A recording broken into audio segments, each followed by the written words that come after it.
Baik, Assalamualaikum warahmatullahi wabarakatuh. Sebelumnya perkenalkan, saya Dina Siti Fahri dari 2021-31. Di sini saya akan mempresentasikan laporan penelitian untuk UAS metodologi penelitian ilmu komputer dengan dosen mampu yaitu Farid Kirwin. Sebelumnya, izin untuk share screen.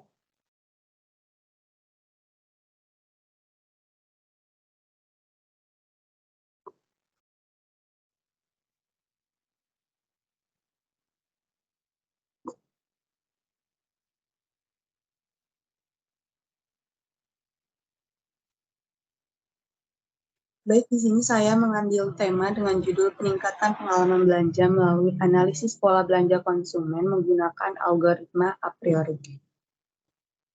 Jadi daftar isinya yaitu pertama adalah latar belakang, rumusan masalah, tujuan penelitian, tinjauan pustaka, kerangka pemikiran, metode penelitian, teknik analisis, dan juga jadwal penelitian. Latar belakang dari judulnya yaitu penelitian ini muncul dari urgensi bisnis di sektor bread cafe shop, di mana pengalaman belanja yang memuaskan konsumen dan efisiensi operasional menjadi kunci untuk pertumbuhan berkelanjutan dan daya saing yang kuat. Penelitian ini berfokus pada analisis pola belanja konsumen menggunakan pendekatan inovatif berbasis machine learning dengan algoritma a priori. Diharapkan penelitian ini memberikan solusi efektif untuk meningkatkan pengalaman belanja, efisiensi operasional, dan pemanfaatan analisis pola belanja konsumen. Lalu, rumusan masalahnya yaitu pertama, bagaimana cara memberikan sebuah rekomendasi produk dengan teknik cross-selling. Kedua, bagaimana caranya untuk meningkatkan pengalaman belanja konsumen. Ketiga, bagaimana untuk menganalisis pola belanja konsumen menggunakan algoritma a priori. Dan sedangkan tujuannya di sini yaitu untuk memberikan sebuah rekomendasi produk dengan teknik cross-selling, meningkatkan pengalaman belanja konsumen, dan juga untuk menganalisis pola belanja konsumen dengan algoritma a priori. Lalu tinjauan pustakanya yaitu objek penelitian dari judul peningkatan pengalaman belanja melalui analisis pola belanja konsumen menggunakan algoritma a priori adalah pengalaman belanja dan juga operasional di sebuah coffee break coffee shop. Fokus penelitian ini akan tertuju pada perilaku belanja konsumen, pola pembelian, dan juga serta preferensi dari mereka. Dengan menganalisis pola belanja konsumen, penelitian ini bertujuan untuk memberikan sebuah rekomendasi produk dari toko tersebut menggunakan algoritma a priori. Lalu untuk tinjauan pustakanya, landasan teorinya yaitu metode yang akan digunakan dalam penelitian ini akan menggunakan algoritma a priori, yang merupakan algoritma yang umum digunakan dalam analisis asosiasi dan penggalian aturan asosiasi. Landasan teori terkait algoritma a priori adalah sebagai berikut. Metode algoritma a priori. Algoritma a priori adalah metode yang digunakan untuk menemukan aturan asosiasi antar item dalam dataset transaksi. Aturan asosiasi ini mengungkapkan hubungan dan kecenderungan pembelian bersama dari berbagai produk. Algoritma ini bekerja dengan prinsip bahwa jika suatu item tertentu sering muncul dalam transaksi, maka item set tersebut dapat diasosiasikan satu sama lain. Nah, tahapan algoritma itu sendiri yaitu pertama ada frequent item set generation, itu tuh untuk mengidentifikasi semua item yang memiliki dukungan atau support di atas batas ambang tertentu. Lalu yang kedua ada association rule generation untuk membangun aturan asosiasi berdasarkan item set yang sering muncul. Aturan ini memiliki dua bagian, ada antecedent atau prakondisi dan juga konsekuen atau konsekuensi. Nah, kerangka pemikirannya itu bentuknya seperti ini. Untuk indikasinya ada support, confidence, dan juga lift. Untuk purpose methodnya, time series dataset, itu saya menggunakan dataset dari Kaggle tahun 2021 dengan judul datasetnya itu The Bread Basket.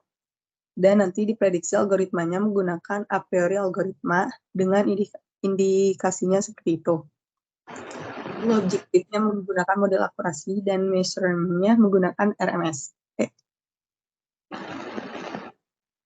Nah, pembahasannya itu pertama pengumpulan data. Pada tahap ini, data yang digunakan untuk penelitian diperoleh melalui sebuah dataset yang telah tersedia di platform Kaggle. Jadi Kaggle ini platform kompetisi dan sumber daya data yang menyediakan berbagai dataset dari berbagai domain. Dataset yang dipilih untuk penelitian ini didasarkan pada relevansinya dengan tujuan penelitian, yaitu untuk meningkatkan pengalaman belanja dan efisiensi operasional di industri kafe. Seperti ini bentuk dari dataset. Lalu pembahasannya itu pengolahan awal data. Jadi kode ini memuat dataset dari file breadbasket.csv menggunakan pandas. Nah, batasannya ini asumsi bahwa file CSV ada di lokasi yang benar dan memiliki format yang benar. Jadi di sini saya mengambil membaca datasetnya itu menggunakan pandas dan juga red_csv. Format waktu kolom datetime diubah ke format datetime dengan menggunakan format yang sudah ditentukan. Batasannya itu asumsi bahwa format waktu dalam dataset itu sudah benar. Jadi di sini diubah untuk mount itu diganti menjadi date_time, date mount, terus day, date_time, weekday, untuk hour, date_time, hour. Untuk tipe datanya. Lalu kedua yaitu visualisasi. Di sini menggunakan library Seaborn agar dapat menampilkan dari grafiknya dan juga matplotlib untuk membuat diagram batang tersebut. Jadi bisa menunjukkan beberapa insight terkait transaksi dan juga popularitas produk. Di sini yang pertama, grafik yang ditampilkan yaitu 10 produk yang terlaris. Jadi yang paling laris ini ada pada produk kopi. Lalu yang kedua ini ada jumlah transaksi tiap bulan dari Oktober dan juga April. Paling tinggi ada di bulan November. Lalu untuk per jamnya ini paling tinggi ada di jam 11. Karena itu waktu makan siang mungkinnya jadi paling banyak.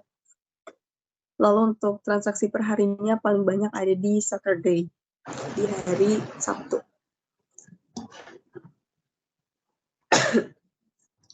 Lalu pertambangan aturan asosiasi atau algoritma a priori, ini kode menggunakan algoritma a priori dari pustaka MLXten untuk menemukan aturan asosiasi. Batasannya kode ini hanya menggambarkan proses pertambangan aturan asosiasi tanpa menjelaskan lebih lanjut tentang pemilihan parameter seperti ambang batas dukungan. Jadi di sini kita menggunakan MLXten untuk menemukan aturan asosiasinya. Bisa dilihat di sini transaksi ada bread itu count-nya 1, transaksinya sekali, lalu di sini ada cookies, coklat, hot coklat, dan juga jam itu mereka berbarengan, jadi ada 3 produk dengan sekali transaksi. Lalu ada juga di sini bread, coffee, and pastry itu 3 produk dengan sekali transaksi. Seperti itu. Lalu selanjutnya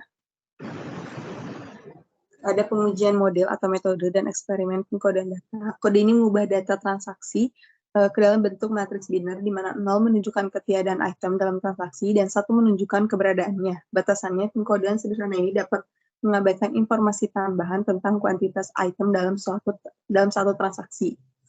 Jadi algoritma a priori ini, kode menggunakan algoritma a priori untuk menemukan himpunan item yang sering muncul. Batasannya tidak ada penjelasan lebih lanjut tentang pemilihan ambang dukungan dan parameter algoritma lainnya. Nah, di sini bisa dilihat hasilnya itu ada 0 semua, karena di sini saya hanya menampilkan head-nya saja, jadi hanya 5 data saja, 5 row atau baris. Untuk ini kita bisa di bawahnya, gambar bawahnya itu di bawahnya kita bisa melihat support dari tiap produk, atau dalam satu transaksi ini ada 2 produk, ada coffee dan bread, di situ bisa dilihat supportnya ada 0,09. Itu 34 kali. Lalu ada coffee and cake itu 0,054, 2 kali transaksi.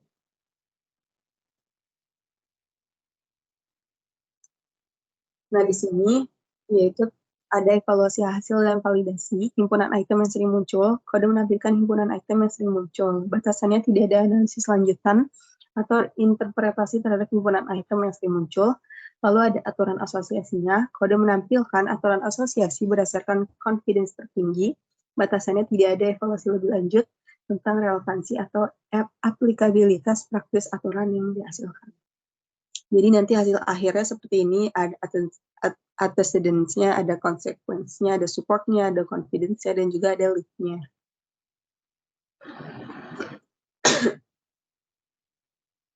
Jadi teknik analisis yang saya gunakan dari penelitian ini yaitu menggunakan analisis kuantitatif dengan data sekunder, di mana data tersebut diambil dari dataset website dari Kaggle. Beberapa teknik analisis yang diterapkan pada penelitian ini itu ada pertama ada dukungan transaksi atau support untuk setiap kombinasi produk yang mungkin dalam transaksi pembelian di coffee shop. Lalu ada identifikasi kombinasi produk yang memiliki dukungan di atas ambang batas tertentu. Lalu ada juga analisis dukungan dapat memberikan wawasan tentang seberapa sering kombinasi produk tertentu dibeli secara bersamaan.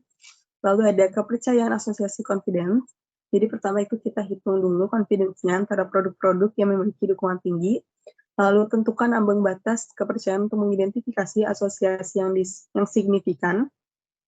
Jadi kepercayaan ini dapat membantu memahami seberapa sering produk A dibeli bersamaan dengan produk B. Dan terakhir ada lift, menggunakan metode lift untuk mengukur sejauh mana asosiasi antara dua produk bersifat independen atau tidak.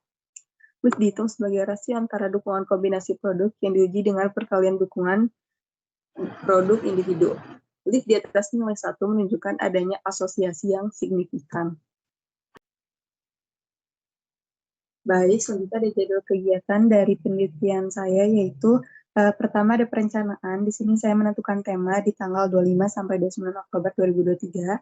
Lalu ada desain penelitiannya ini di tanggal 10 sampai 13 November 2023.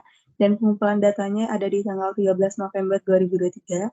Lalu analisis datanya di tanggal 14 November sampai 30 Desember 2023.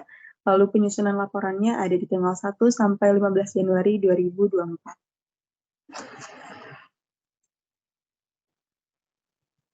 Nah, kesimpulannya yaitu dari hasil association rules didapat nilai support yang tertinggi ada pada cake and coffee dengan nilai 0,054 sehingga kombinasi yang sering muncul bersamaan ada pada pembelian cake dan kopi.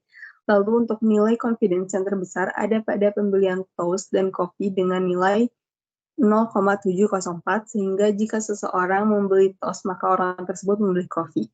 Lalu terakhir untuk nilai lift terbesar ada pada pembelian cake and tea dengan nilai 1,604 sehingga jika seseorang membeli cake meningkatkan kemungkinan pembelian tea. Lalu untuk pembelian terbanyak ada pada coffee and cake, ada pada coffee cake dan juga coffee bread sehingga coffee shop harus menyediakan coffee, cake, and bread lebih banyak dibanding produk lainnya karena kebanyakan pelanggan membeli produk tersebut. Mungkin cukup sekian dari presentasi saya. Terima kasih. Mohon maaf bila ada salah kata. Wassalamualaikum warahmatullahi wabarakatuh. Baik, sekian dari saya. Wassalamualaikum warahmatullahi wabarakatuh.